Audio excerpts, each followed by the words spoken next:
The Times of Israel is reporting that the Anti-Defimation League, or ADL, hopes to start fighting the spread of anti-Semitism online by creating an algorithm of its own to seek out and report acts of hate online.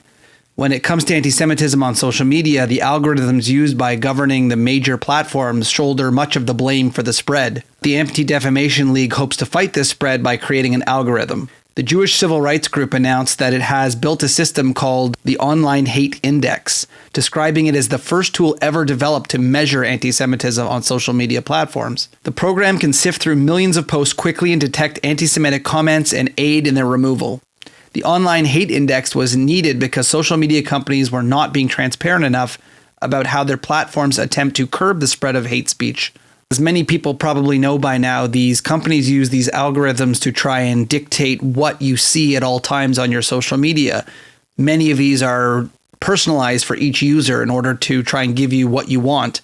The aim of this, of course, is to keep you on the platforms as long as possible. So giving you the information and the type of posts that you want to see will keep you on as long as possible.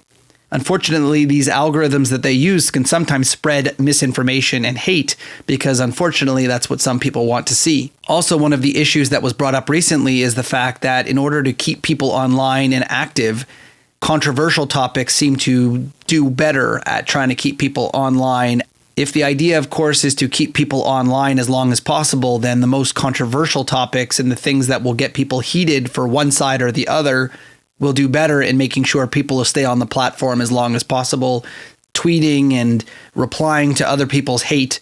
We know now that, of course, it's in the company's best interest to keep people on and to distribute this hate and this misinformation in order to engage their users.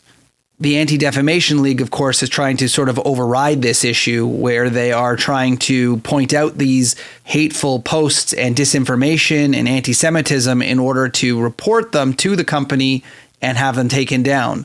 In the past, this was based on each user. So you yourself would have to notice an anti-Semitic post and then click report. Then someone on their end will have to review it and then they'll take it down.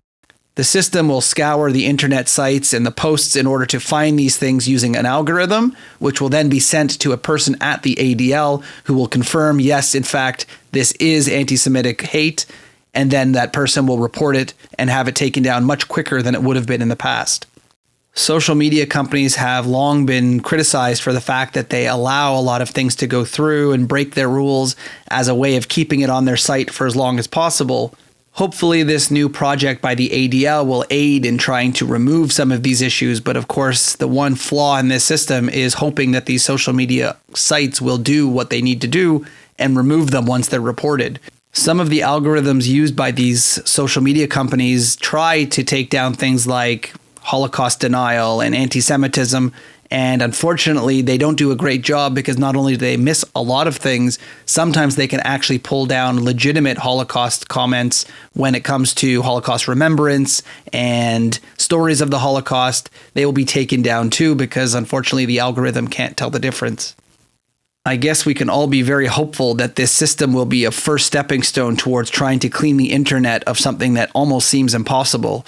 It feels somewhat like shoveling sand against the tides because, unfortunately, anti-Semitism is probably one of the oldest hatreds, if not the oldest hatred, and the internet has just allowed it to flourish. When we come back, we're going to find out whether or not being anti-Israel is actually being anti-Semitic or not. Hang around on the Jewish Diaspora Report. We'll be right back.